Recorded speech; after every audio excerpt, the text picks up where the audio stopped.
letter that's not easy to write, and that's the letter of negative adjustment.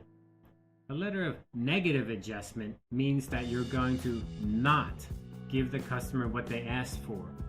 Remember, the customer complained about something, so they sent a complaint letter, or maybe a complaint email, or maybe even called the company to complain. They asked for something like a refund, or a coupon, or a free repair, or something they asked for, but you're going to have to say no. In that case, how can you write it and still succeed at keeping the customer, which is the real goal? We want to keep our customers, not lose our customers. Well, let's look at what's possible in the letter of negative adjustment. A positive letter of adjustment is quite similar to a negative letter of adjustment. They have the same kind of format. However, they're quite different in some other ways. I think the first thing is be absolutely sure that the problem really is not the fault of the company. If you're going to refuse, if you're going to say no to the customer, you really should make sure that you're correct, that it's not your fault. If it is your fault and then you say no, well, that's going to make the customer quite angry. And these days, that can cause a lot of trouble because of social media. They can go online, go on YouTube, go on Facebook, and begin complaining about your company quickly. You don't want to have that happen. So you want to at least make sure that you're not at fault. Of course, a letter of positive adjustment you want to make sure too, but you know it's not such a big deal because you're giving the customer what they want. In this case, you're refusing. So the least you should do is be extremely careful. Make sure that you're not the one who made the mistake. It's not your company's fault. You need to let the customer know that the request cannot be granted. That's really the core point of this letter. Try to keep the customer's goodwill. That's really the goal in the end. We want to keep our customer. We don't want them to become angry, do we? This is the only chance of keeping the customers, writing this letter. This news is always going to be bad news. There's no way to change that. You cannot say it's good news. But we can at least try to make it less bad. What does less bad mean? Not as bad as it could be. You can always make things worse. You can make the customer angry. You can insult the customer. You can say things about the customer that sound bad, like, oh, the reason the product doesn't work is because you're stupid. That's not going to make the customer feel less bad. That's going to make them feel more bad. So we want to try to make it less bad. One way to do this is include a small gesture. That is to maybe give something. For example, we could offer to have a representative come and see the customer. This is especially true in a B2B context. If we're dealing with another business, and it's important to keep the business, keep them as a client, so we can say we're going to send someone to talk to you, to work with you on it. A representative could explain the situation in more detail, face to face, or on the phone even, would be better than just saying something in a letter. This can help the customer to feel better, and we can try to do that in a letter also. Try to help them feel a little bit better. We want to emphasize the future business opportunities, working together, transactions in the future.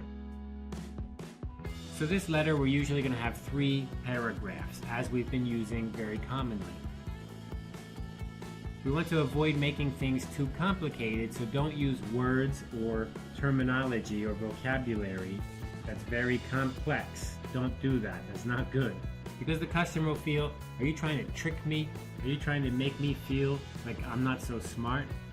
So we want to keep it very simple and straightforward, easy for the customer to understand, of course.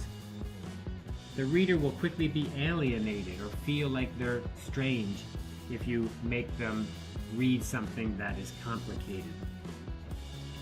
We want to be honest and simple. Let's look at paragraph number 1. In paragraph number 1, we're going to thank the reader. We're going to thank the customer.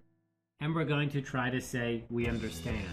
Now this part here is very important, but not easy to do.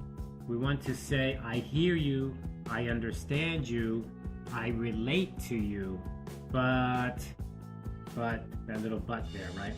So here's an example. I am sorry you are not happy with our product. So this is not too bad because it says I'm sorry, but it doesn't say I'm sorry I made a mistake. No, it just says I'm sorry that you are not happy. Yes, of course, I don't feel good that you're not happy. I understand. You can express regret. Now, regret means I feel bad because this happened. I'm not happy that this happened, but it doesn't mean it's my fault, right? Regret does not mean it's my fault. So regret is kind of not easy to write. You do not want to apologize for anything that happened. Be careful. You don't want to say, I'm sorry we made a mistake if you didn't make a mistake. But you can say, I'm sorry you're not happy. That's quite different, isn't it? Showing sympathy for the customer's situation is really the key point. Let them know that I feel bad for you. I feel bad this happened. I wish you could be satisfied and not dissatisfied. Let the customer know that the problem has been investigated. Now, this is really a key point. We did look into the matter. We looked into it. We investigated it. We checked it out. We looked into it. But we found out that it's not our fault. The reader should get the impression that his or her letter was read and that we really took it serious. So, the whole reason we're doing this is because we received a complaint letter. If you receive a complaint letter, then of course you should check it out. Don't just send your answer and say, nope, not us, because the customer will know that you didn't really do anything. So we want to emphasize, we did look into this, we did check it out, we did investigate. Here's some examples of paragraph number 1. Of course, at the beginning, we need to have a very clear reference. So here we have a date. Thank you for writing me on July 25. But remember, what is this July 25? This is going to be the complaint letter date line. So this is the date line. And this thing here, what is this? This is the complaint letter. The customer sent us a complaint letter, and this is the date, July 25. I was unhappy to hear about your problems with your new computer. I contacted the store you bought your computer from after I read your letter. This is a great little example. I'm unhappy. That doesn't mean I'm sorry I made a mistake. No, I did not make a mistake, but I'm unhappy that you're unhappy. And I did do something. I contacted the store. I talked to the people there right away. So this is 2 really good points. I'm sorry you're not happy, and I take your letter serious. I checked it out. I called there. I asked them. Let's look at the next example, which is a B to B. I would like to thank you for your letter of May 11. Again, very good. That May 11 is the date line date. I am distressed to hear about the damaged goods you received. After becoming aware of your problem, I contacted the shipping company and packers who ship our products. So again, very clear. I'm not happy about this. I'm distressed. That means I feel bad. I feel bad that you feel bad. I feel sorry that you're not happy, that you're not satisfied. But I'm not sorry I made a mistake because I didn't make a mistake. And then the next part is, show you do something. You investigated this. I did.